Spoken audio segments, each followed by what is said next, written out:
going to the training ground now. We'll practice our flying skills. These are the words with which our acquaintance with Ilia begins. He is 22 years old. He's been in the State Border Guard Service of Ukraine since he was 18. Born in a town on the border with Romania in the Chernivtsi region, he was always interested in working as a border guard. His first military contract, signed for 3 years, expired at the time of Russia's full-scale invasion of Ukraine. Now Ilia is servicing in Donetsk Region, working as a drone operator in Bakhmut. We work near Kurdyumivka and Ozryanivka settlements. The enemy had entrenched very strongly there. They hide mostly in the houses, in basements. We track where they go, where they hide, look for dugouts and find out how exactly they work. And when we see that the enemy is following a trench or a pass in Ozryanivka or Kurdyumivka, we give the coordinates to hit the target. Our guys from Armed Forces of Ukraine watch the live broadcast and hit the enemy in the same way. Aerial reconnaissance on the front line is one of the main goals of the Russian occupiers.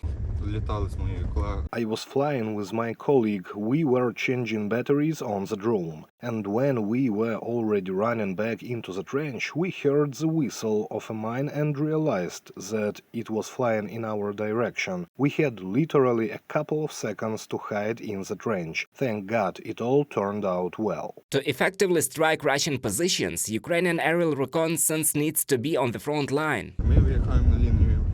We are traveling to the front line because of the electromagnetic warfare, which is jamming our drones and landing them. We're forced to go out as close to the positions as possible because of this, to be able to fly behind enemy rear to see more. Ilia's fellow Alexander is his age mate. He was also born in the town on the border with Romania and Moldova. They have never met before, but here they came teammates in aerial reconnaissance. This is how they see the consequences of Russian aggression on the temporarily occupied territories from the height.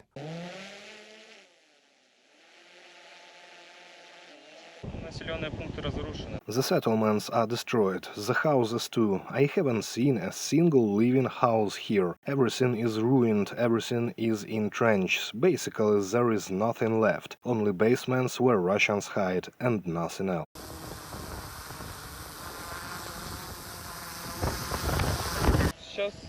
We're just doing a fly around now. It's a windy weather, so it's a little more difficult to fly. Frankly, it does not affect combat missions. We fly in despite the wind. It's just much harder to do. Doesn't it blow away the drone? It does, but you counteract the wind and basically keep it in place.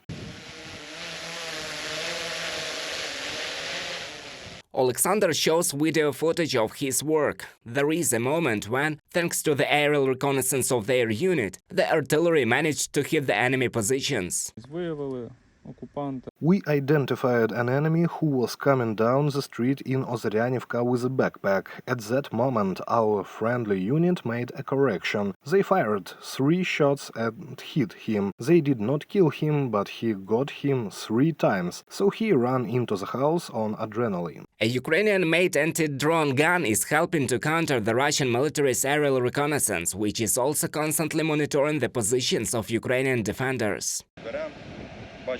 When we see an enemy drone, our goal is to land it. When you locate it, you need to hold on his level and you can see that the drone begins to land. When it starts to land, we also accompany it until it loses contact with the remote control and until it finally falls down. We have our anti-drone guns in our positions, so when we know that the enemy drones are working, we don't fly because we can get under our own fire. The guys warn us that they are turning on the anti-drone gun, and it's better not to fly. On the south of Bakhmut, the defense forces of Ukraine continue to liberate the territories occupied by Russian troops. According to the head of the press service of the Eastern Group of Troops, Ilia, the situation is steadily tense. The enemy is trying to regain lost positions in the area of Klishchiivka and Andriivka, but they have no success. Reported by Roman Smoler, Anastasia Volkova, Artem Voronin, UATV News.